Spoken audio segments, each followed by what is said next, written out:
دف دیکھی آپ نے؟ اصل لفظ دف ہے، چلو اصل دف اس کو کہتے ہیں، لیکن چلو ہماری زبان میں وہ دف استعمال ہوتے ہیں۔ تو یہ دف بجائی جاتی تھی، تو بھائی دف بجائی جاتی تھی، پہلے دف کبھی دیکھی ہے؟ ہماری ایک عورتیں کہنے لگی کہ بھائی حضور کے دور میں دف بجائی جاتی تھی، اسی لیے تو ہم ڈھول بجاتے ہیں، حضور کے دور میں بجایا جاتا تھا۔ اور بھائی حضور کے دور میں جو دف تھی، پہلے تو وہ دف آپ کے پاس ہے بھی صحیح کہ نہیں ہے؟ دف آپ میں سے کس نے دیکھی ہے؟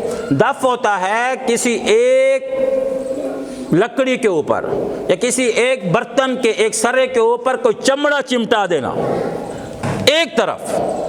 ڈھول ہوتا ہے نا، ڈھول اس کے دونوں طرف ہوتا ہے، لیکن اگر آپ اس ڈھول کو کاٹ دیں اور ایک کی طرف وہ چمڑا رہ جائے، اس کو عربی میں کہتے ہیں دف، جیسے آپ اور ہم دف کہتے ہیں۔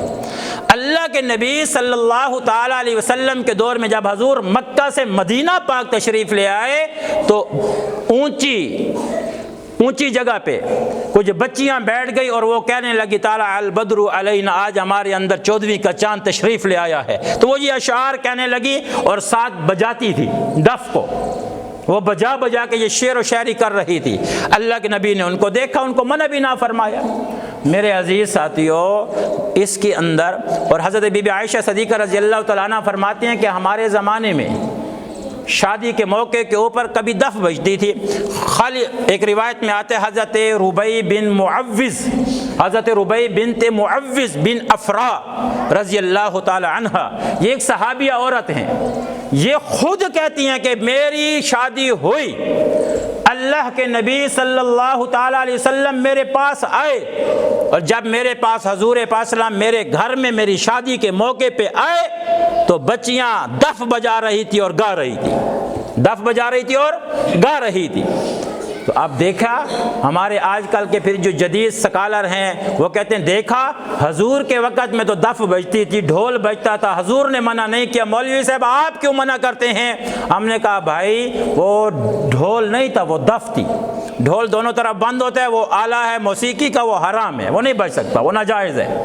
اب جو دف کا مسئلہ ہے کہ دف جائز ہے کہ ناجائز ہے، بجانا چاہیے کہ نہیں بجانا چاہیے، اب اسی حدیث میں لکھا ہوا ہے کہ حضرت ربیع بنت معوذ بن افرا رضی اللہ تعالیٰ عنہ وہ لڑکی کہتی ہیں کہ وہ جو دف بجا رہی تھی بچیاں کیا پڑھ رہی تھی؟ کہتی ہیں کہ میرا خاندان، میرا باپ دادا جنگ بدر میں شہید ہو گئے تھے۔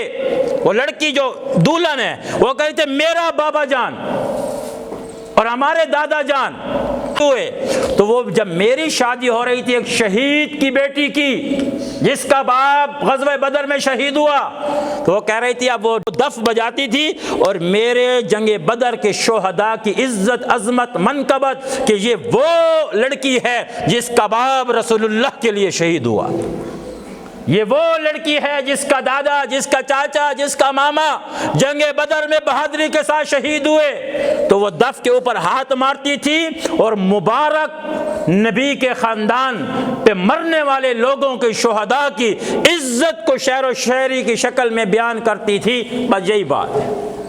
اب ہم آج بھی کہتے ہیں اگر کوئی شادی ہو اس میں 2-4 چیزوں کا اگر دھیان کیا جائے تو آپ بھی دف مار رہے ہیں، تو ہمیں کون سا غلط ہے؟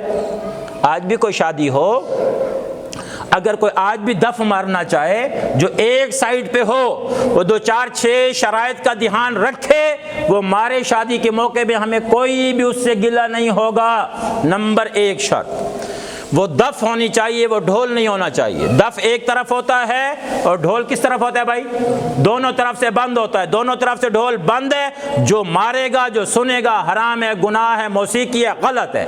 ایک طرف سے ہوگا چمڑا، اب یہ دف کی شکل ہے، ایک بات۔ نمبر 2 اس دف کے اوپر کسی قسم کے گھنگرو نہ لگے ہوئے ہوں۔ آج کل جتنی پاکستان میں دف مل رہے ہیں ان کی سائڈوں کے اوپر گھنگرو لگے ہوتے ہیں، اس کو آپ ایسے ایسے کریں تو چھن چھن کی آواز آتی ہے، یا ان کے اوپر اسٹیل کی چھوٹی چھوٹی پلیٹیں لگی ہوتی ہیں، اسی دف کے اوپر لگی ہوتی ہیں، اگر آپ اس کو مارے نہیں ویسے بھی ہلائیں تو چھن چھن کی آواز ہوتی ہے۔ یہ اگر گھنگرو لگے ہوں دف کے اوپر یا چھوٹی چھوٹی اسٹیل کی پلیٹیں لگی ہوں جس سے چھن چھن کی آواز ہوتی ہو تو ایسی دف کا مارنا بھی ناجائز اور حرام ہوگا، کیونکہ یہ موسیقی میں آئے گا۔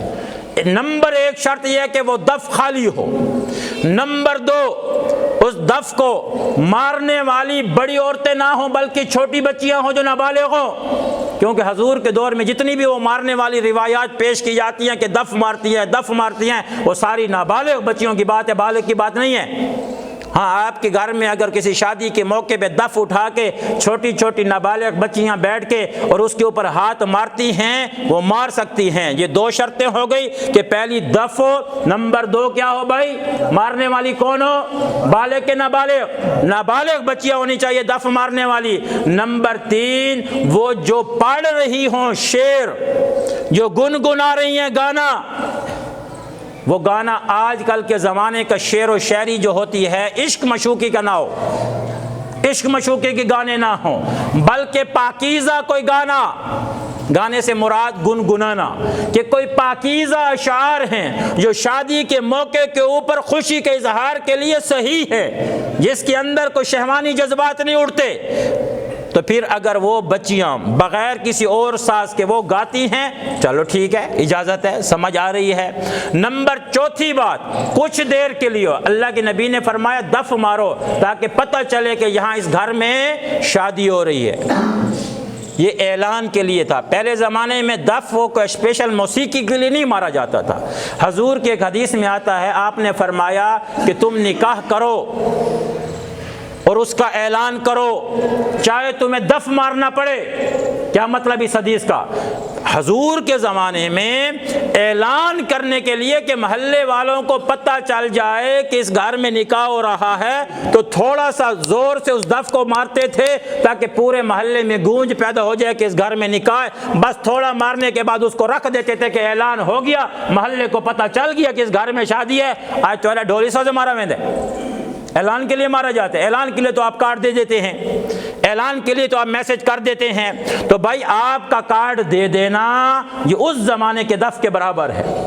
وہ اس زمانے میں کارڈ نہیں دیے جاتے تھے، اسپیشل نہیں بلایا جاتا تھا، تو پھر کیا کرتے تھے، دف مار لی جاتی تھی، تھوڑا شور ہو جاتا تھا، لوگ آ جاتے تھے کہ اس گھر کے اندر کوئی نکاح ہو رہا ہے، دعا ہو جاتی تھی، واپس چلے جاتے تھے، بس اس کو اعلان کہتے تھے۔